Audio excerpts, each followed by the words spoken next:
Selam dostlar, bugün sizden YouTube'da bir şey görmüştüm. Bak burada köy var. Hele YouTube'da bir şey görmüştüm. Yani sesiyle Herobrine yazdım baya. Allah hakkı diyelim, dünyaya indi girmişim. Ne deyirsiniz deyin ki dünyaya indi girmişim. Ağaçlar dinledim, bakın elinde ağaçlar. İndi girdim dünyaya. Şeydi. İndi girdim dünyaya. 1.21 sürümüdür demişler ki Herobrine, C'de Herobrine yazanda nasıl olmuş falan. Şöyle. Hakikaten de şeyde orada videoda başladığı yerde oldum. Bilmiyorum. Yine başımıza neler gelir.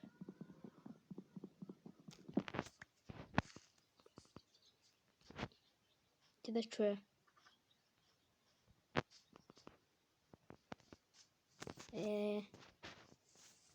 Yazılar öyle. Ay, o köy yağmalı.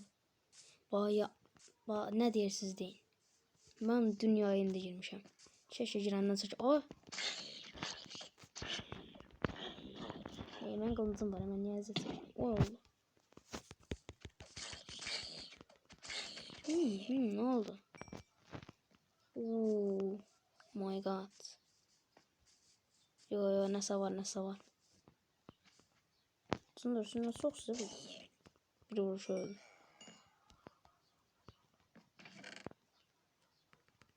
Ekmekçileri alırım.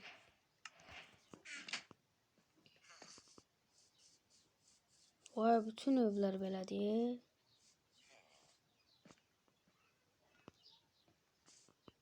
Bu boş.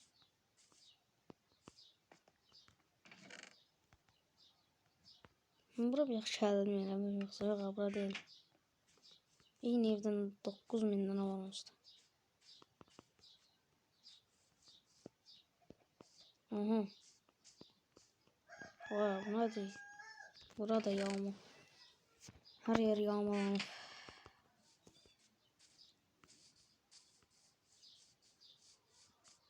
Bir dakika. Girelim buraya.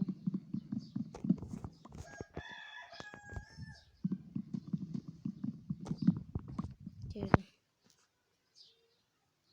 Çok sık kullanılan eşya değil bu ama neyse.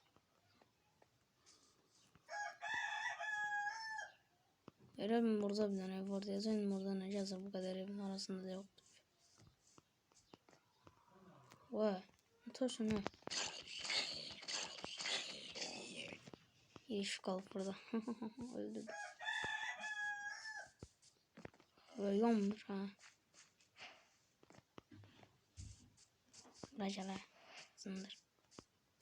Gel. Allah'ını falan ya.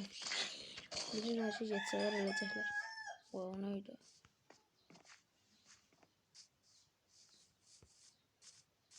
Bak, bu eve girmemişim. Mesela buradan da gireceğim iyi.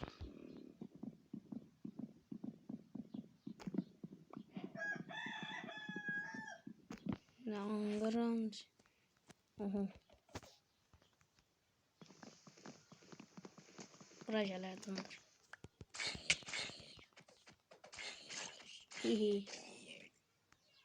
Vay, 3 tane zombi düştü. Ne abi? Bu eve gittim ben. Girmişim, öldürmüş. Bu evlere girmişim. Bu serverda devam gələcək. Ben indi birazdan video gələcək, indi ben getməliyim. Bye.